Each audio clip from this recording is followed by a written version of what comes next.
Class 12 UP board के प्यारे विद्यार्थियों, स्वागत है आप सभी का शिवम लेक्चरर में। गृह विज्ञान का पेपर है जो कि 28 फरवरी 2025 के लिए सबसे ज़्यादा इंपॉर्टेंट है, तो आप लोग वीडियो को पूरा अंत तक देखिएगा। पूरा पेपर एकदम अच्छे से मेरे प्यारे बच्चों आंसर के साथ बताने वाले हैं। समय 3 घंटे 15 मिनट होता है और पूर्णांक होता है 70 का। यहाँ पर थोड़ा सा निर्देश देख लेते हैं, क्योंकि पेपर हल करने से पहले निर्देश पढ़ना बहुत ज़रूरी होता है। प्रारंभ के 15 मिनट परीक्षार्थियों को प्रश्न पत्र पढ़ने के लिए निर्धारित है। ठीक है, सभी प्रश्न अनिवार्य हैं। प्रश्न संख्या 1 से 4 बहुविकल्पीय प्रश्न हैं, यानी कि प्रश्न नंबर 1 में 5 बहुविकल्पीय हैं, तो 1 से 4 यानी 20 बहुविकल्पीय प्रश्न हैं। प्रश्न संख्या 5 से 10 अति लघु उत्तरीय प्रश्न है, जिनका उत्तर 25 शब्दों में। प्रश्न संख्या 11 से 15 लघु उत्तरीय प्रश्न है, जिनका उत्तर 50 शब्दों में। और प्रश्न संख्या 16 से 18 विस्तृत उत्तरीय प्रश्न है, जिनका उत्तर 100 शब्दों में देना है। सभी प्रश्नों के निर्धारित अंक उसके सामने अंकित हैं। तो सभी लोग वीडियो को कर देंगे लाइक, चैनल पर नए होंगे चैनल को सब्सक्राइब कर देंगे, वीडियो को शेयर कर देंगे। चलिए शुरू करते हैं। सबसे पहले बहुविकल्पीय प्रश्न। इसमें मेरे प्यारे बच्चों प्रश्न नंबर 1 का पहला है, स्वेद ग्रंथियाँ पाई जाती हैं कान में, नाक में, जीभ में, त्वचा में। तो मेरे प्यारे बच्चों स्वेद ग्रंथियाँ पाई जाती हैं त्वचा में। घ ऑप्शन बिल्कुल करेक्ट हो जाएगा। ठीक है, दूसरा है प्रश्न नंबर 1 का 2, स्वस्थ भोजन का लाभ है शारीरिक और मानसिक विकास, बिल्कुल। रोग प्रतिरोधक क्षमता का बढ़ना, संतुलन और मानसिक स्वास्थ्य, यानी घ ऑप्शन करेक्ट हो जाएगा। इसके बाद है प्रश्न नंबर 1 का तीसरा, रेड क्रॉस सोसाइटी का कार्य है अनाथालयों की देखभाल, महिलाओं की सहायता, बालक बालिकाओं की देखरेख। तो रेड क्रॉस सोसाइटी का कार्य तीनों कार्य हैं, तो आपका घ ऑप्शन करेक्ट हो जाएगा। इसके बाद है प्लेग रोग फैलता है चूहा से, मच्छर से, तिलचट्टा से या मक्खी से। तो प्लेग रोग चूहा से फैलता है, का ऑप्शन करेक्ट हो जाएगा। इसके बाद में शिशुओं के वस्त्र कैसे होने चाहिए? सूती वस्त्र होने चाहिए, सूती वस्त्र होने चाहिए, ढीले ढाले रहेगा यहाँ पर, ढीले ढाले वस्त्र होना चाहिए, साफ सुथरे वस्त्र होने चाहिए। तो यहाँ पर घ ऑप्शन सही हो जाएगा, तीनों होने चाहिए। ठीक है, अगर इसका PDF चाहिए मेरे प्यारे बच्चों तो डिस्क्रिप्शन में टेलीग्राम की लिंक मिल जाएगी आपको, वहाँ से आप टेलीग्राम ज्वाइन कर लेंगे, आपको PDF मिल जाएगी। ठीक है, प्रश्न नंबर 2 का पहला है, यूनिसेफ की स्थापना हुई थी सन 1944 में, 1945 में, 1946 में, 1949 में। तो 11 दिसंबर 1946 को यूनिसेफ की स्थापना हुई थी। इसके बाद है प्रश्न नंबर 2 का दूसरा, भोजन में ऊर्जा देने का प्रमुख साधन है कार्बोहाइड्रेट, खनिज लवण, प्रोटीन, विटामिन। तो कार्बोहाइड्रेट, ठीक है, भोजन में ऊर्जा देने का प्रमुख साधन है कार्बोहाइड्रेट। इसके बाद तीसरा है, शरीर में रोगों से संघर्ष करने वाली शक्ति को कहते हैं निसंक्रमण, रोग प्रतिरोधक क्षमता, उद्भवन काल, ये सभी। तो शरीर में रोगों से संघर्ष करने वाली शक्ति को कहते हैं रोग प्रतिरोधक क्षमता। ख ऑप्शन बिल्कुल सही हो जाएगा। देखिए यहाँ पर शरीर में रोगों से संघर्ष करने वाली शक्ति को कहते हैं निसंक्रमण भी कहते हैं, रोग प्रतिरोधक क्षमता भी कहते हैं, उद्भवन काल भी कहते हैं। यहाँ पर घ ऑप्शन करेक्ट हो जाएगा। इसके बाद है हीमोग्लोबिन पाया जाता है श्वेत रुधिर कणिकाओं में, प्लेटलेट्स में, प्लाज्मा में, लाल रुधिर कणिकाओं में। ठीक है, लाल रुधिर कणिकाओं में। तो हीमोग्लोबिन पाया जाता है लाल रुधिर कणिकाओं में। इसके बाद अगला क्वेश्चन है, यदि किसी व्यक्ति की आवश्यकता दैनिक जीवन के क्रम में पूरी नहीं होती तो वह व्यक्ति क्या बन जाता है? चिंतित, संवेदनशील, उत्तेजित, पराजित। तो यदि किसी व्यक्ति की आवश्यकता दैनिक जीवन में के क्रम में पूरी नहीं होती तो वह व्यक्ति बन जाता है संवेदनशील। ठीक है, वीडियो अच्छा लग रहा है तो वीडियो को लाइक करेंगे, चैनल पर नए होंगे चैनल को सब्सक्राइब करेंगे। तीसरा का पहला है, स्कर्वी रोग किस विटामिन की कमी से होता है? Vitamin A, vitamin B, vitamin C, vitamin D. Scurvy रोग विटामिन सी की कमी से होता है। इसके बाद अगला है, ध्वनि प्रदूषण के कारण है वाहन के सायरन, लाउड स्पीकर, विस्फोटक। तो ये तीनों हैं ध्वनि प्रदूषण के कारण के, तीनों हैं, ये सभी हो जाएगा। इसके बाद उपभोक्ता है, क्या है उपभोक्ता? वस्तुएं व सेवाएं खरीदने वाला, वस्तुएं व सेवाएं बेचने वाला, जानकारी देने वाला, इनमें से कोई नहीं। तो उपभोक्ता वस्तुएं व सेवाएं खरीदने वाला है।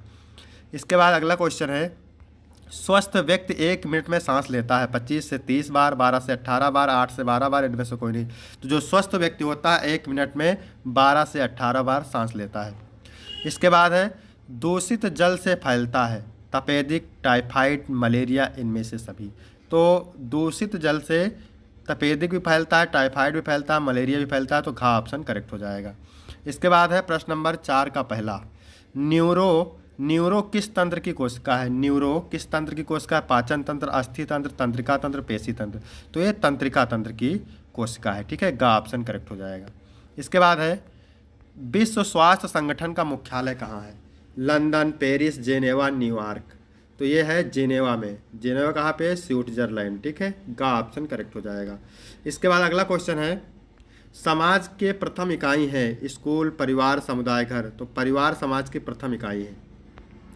इसके बाद अगला है संयुक्त परिवार की विशेषता नहीं है। कौन सी विशेषता नहीं है? व्यक्तिगत की प्राथमिकता ये विशेषता है।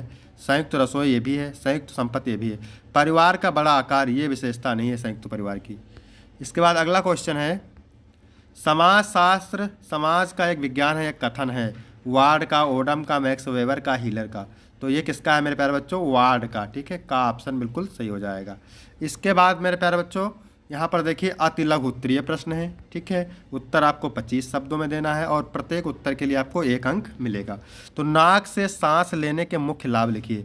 नाक से सांस लेने के मुख्य लाभ हैं फेफड़ों में शुद्ध और गर्म हवा पहुँचाना, हानिकारक कणों को छानना, नमी बनाए रखना, फेफड़ों की कार्यक्षमता बढ़ाना और तनाव कम करना। इसके बाद है एकाकी परिवार की 2 कठिनाइयाँ लिखिए। एकाकी परिवार की 2 कठिनाइयाँ निम्न है। पहला है भावनात्मक समर्थन की कमी, ये हेडिंग है। संकट के समय रिश्तेदारों का सहारा नहीं मिलता। दूसरा है बढ़ी हुई जिम्मेदारियाँ, बच्चों और बुजुर्गों की देखभाल की पूरी जिम्मेदारी माता पिता पर होती है। इसके बाद मेरे प्यारे बच्चों 6 का नंबर है जल प्रदूषण के कारण। तो जल प्रदूषण के मुख्य कारण है औद्योगिक कचरा, घरेलू अपशिष्ट, कृषि रसायन, प्लास्टिक कचरा, सूएज का अव्यवस्थित निपटान, तेल रिसाव, वनों की कटाई और धार्मिक अनुष्ठानों का अवशेष। इसके बाद मेरे प्यारे बच्चों है खा निर्जलीकरण क्या है? तो निर्जलीकरण वह स्थिति है जब शरीर में पानी की कमी हो जाती है जिससे आवश्यक शारीरिक कार्य बाधित होते हैं या अत्यधिक पसीना, दस्त या पर्याप्त पानी ना पीने से हो सकता है। इसके बाद 7 का क नंबर है माँ के दूध शिशु के लिए क्यों हितकारी है? माँ का दूध शिशु के लिए सर्वोत्तम आहार है या पूर्ण पोषण, रोग प्रतिरोधक क्षमता, बेहतर पाचन, शारीरिक और मानसिक विकास करता है तथा संक्रमण से बचाव करता है। इसके बाद है अगला 7 का ख नंबर। क्या कह रहा है मेरे प्यारे बच्चों? भोजन में ऊर्जा का प्रमुख साधन क्या है? तो भोजन में ऊर्जा का प्रमुख साधन कार्बोहाइड्रेट और वसा है। कार्बोहाइड्रेट त्वरित ऊर्जा देता है जबकि वसा दीर्घकालिक ऊर्जा स्रोत के रूप में कार्य करते हैं। इसके बाद 8 का नंबर है संतुलित व्यक्तित्व की क्या विशेषताएं हैं? तो संतुलित व्यक्तित्व की विशेषताएं हैं आत्मविश्वास और आत्मसम्मान, सहनशीलता और धैर्य, सकारात्मक सोच और व्यवहार, भावनाओं पर नियंत्रण। इसके बाद अगला है वैवाहिक समायोजन क्यों आवश्यक माना जाता है?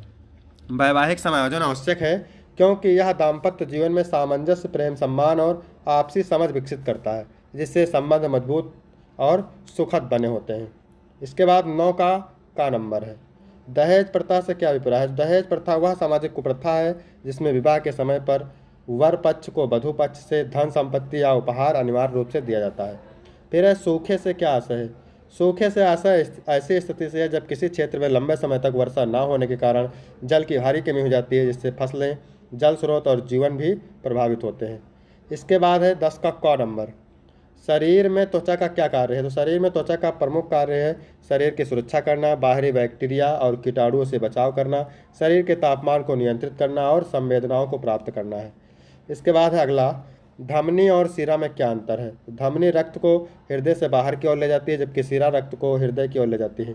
धमनियाँ मोटी और मांसल होती हैं जबकि शिराएँ पतली और लोचदार होती हैं। इसके बाद मेरे प्यारे बच्चों है लघु उत्तरीय प्रश्न। ठीक है, उत्तर आपको 50 शब्दों में देना है और प्रत्येक उत्तर के लिए आपको 4 अंक मिलेगा। शरीर में रक्त का क्या कार्य है? रक्त शरीर में ऑक्सीजन और पोषक तत्वों की कोशिकाओं तक पहुंचाता है तथा कार्बन डाइऑक्साइड और अपशिष्ट पदार्थों को बाहर निकालता है। यह रोग प्रतिरोधक क्षमता बढ़ाता है, शरीर के तापमान को संतुलित रखता है और हार्मोन्स का संचार करता है जिससे शरीर की समस्त जैविक प्रक्रियाएं सुचारू रूप से संचालित होती हैं। इसके बाद 12 नंबर प्रश्न है। क्या कह रहा है? तंत्रिका तंत्र के मुख्य भाग कौन कौन से हैं? तंत्रिका तंत्र के मुख्य भाग निम्नलिखित हैं। पहला है मस्तिष्क जिसको इंग्लिश में कहते हैं ब्रेन। यह शरीर का नियंत्रण केंद्र है जो सोचने, याद रखने और संचार को संचालित करता है। दूसरा है मेरुदंड। यह मस्तिष्क और शरीर के अन्य भागों के बीच संकेतों का आदान प्रदान करता है। तीसरा है तंत्रिकाएँ। यह संवेदी और गतिशील क्रियाओं को नियंत्रित करती है। इसके बाद मेरे प्यारे बच्चों 13 नंबर प्रश्न है। क्या कह रहा है? दहेज प्रथा उन्मूलन के 2 उपाय। दहेज प्रथा उन्मूलन के 2 उपाय निम्न है। पहला कानूनी सख्ती। दहेज विरोधी कानूनों का कड़ाई से पालन हो और दोषियों को कठोर दंड दिया जाए।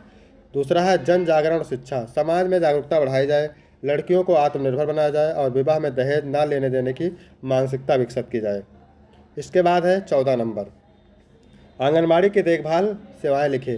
तो आंगनबाड़ी केंद्रों की बाल देखभाल सेवाएं इस प्रकार है। पहला है पोषण सेवाएं, बच्चों को पूरक आहार और पोषक भोजन प्रदान किया जाता है। दूसरा है स्वास्थ्य सेवाएं, टीकाकरण, स्वास्थ्य जांच और आवश्यक दवाएं दी जाती हैं। फिर है पूर्व प्राथमिक शिक्षा, बच्चों के मानसिक विकास के लिए बुनियादी शिक्षा दी जाती है।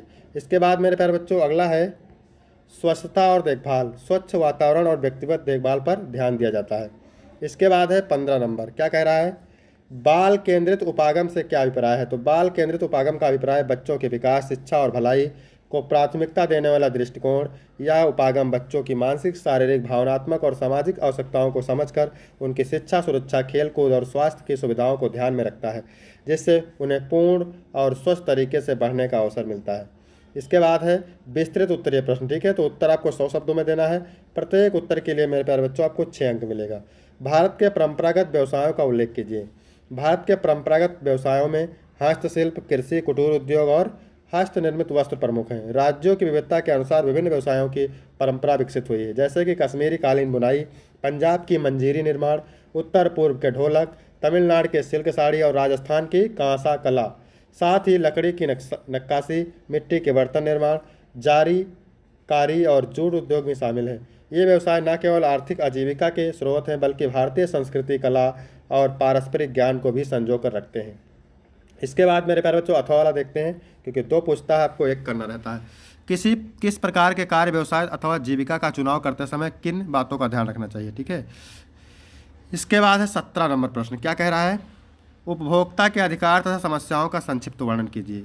उपभोक्ता के अधिकार वह मूल अधिकार हैं जो उन्हें सुरक्षित खरीदारी, गुणवत्तापूर्ण उत्पाद और सेवाएं प्राप्त करने का अधिकार प्रदान करते हैं। इनमें मुख्य रूप से सही जानकारी प्राप्त करने का अधिकार, सुरक्षित उत्पाद और सेवाएं प्राप्त करने का अधिकार, विनिमय, पुनर्वित्त या मरम्मत का अधिकार और न्यायिक संरक्षण का अधिकार शामिल है। दूसरी ओर उपभोक्ताओं को समस्याओं का सामना करना पड़ता है, जैसे नकली उत्पाद, सेवाओं की गुणवत्ता में कमी, धोखाधड़ी और गलत तरीके से कीमत वसूलना। इन समस्याओं को रोकने और उनका समाधान करने के लिए उपभोक्ता मंचों और कानूनों की आवश्यकता होती है, जैसे कि उपभोक्ता संरक्षण अधिनियम 1986। इसके बाद अथवा वाला दिया है, ठीक है। अतिथि प्रबंधन व्यवस्था में गृह व्यवस्था विज्ञान विभाग की भूमिका का वर्णन कीजिए। फिर 18 नंबर है मेरे प्यारे बच्चों, क्या कह रहा है, भारत सरकार की समेकित बालक विकास सेवा क्या है, संक्षेप में लिखिए, ठीक है। तो चलिए देखते हैं इसको कैसे लिखना है। भारत सरकार की समेकित बाल विकास सेवा एक प्रमुख योजना है जिसका उद्देश्य बच्चों के समग्र विकास के लिए पोषण, शिक्षा, स्वास्थ्य और विकासात्मक समर्थन प्रदान करना है। इसकी शुरुआत 1975 में हुई थी और इसका उद्देश्य कुपोषण, बाल कुपोषण और स्कूल छोड़ने की दर को कम करना है। यह योजना गर्भवती और स्तनपान कराने वाली माताओं जैसे बच्चों 0 से 6 साल और किशोरों को लाभ पहुँचाने के लिए काम करती है। इसमें आंगनबाड़ी केंद्रों के माध्यम से पोषण, स्वास्थ्य जांच, शिक्षा, खेल और कुपोषण रोकने को गतिविधियां संचालित की जाती हैं। इसके तहत बच्चों को उचित आहार, टीकाकरण, विकास संबंधी शिक्षा और मातृ स्वास्थ्य सेवाएं प्रदान की जाती हैं, जिससे उनकी स्वास्थ्य स्थिति में सुधार हो सके। इसके बाद मेरे प्यारे बच्चों अथवा वाला दिया हुआ है, भारत में सहायिका तथा विशिष्ट सेवाओं एवं संसाधनों की कमी के क्या कारण है, ठीक है। तो मैं एक बार आपको फिर बता देता हूं, अगर आपको इसका PDF चाहिए तो डिस्क्रिप्शन में लिंक मिल जाएगी टेलीग्राम की, टेलीग्राम ज्वाइन कर लेंगे, वहां पर आपको PDF मिल जाएगी। वीडियो कैसा लगा, वीडियो अच्छा लगा तो वीडियो को लाइक करेंगे, कमेंट करेंगे, चैनल को सब्सक्राइब करेंगे। फिर मिलते हैं आपको अगले वीडियो में, तब तक के लिए जय हिंद, जय भारत।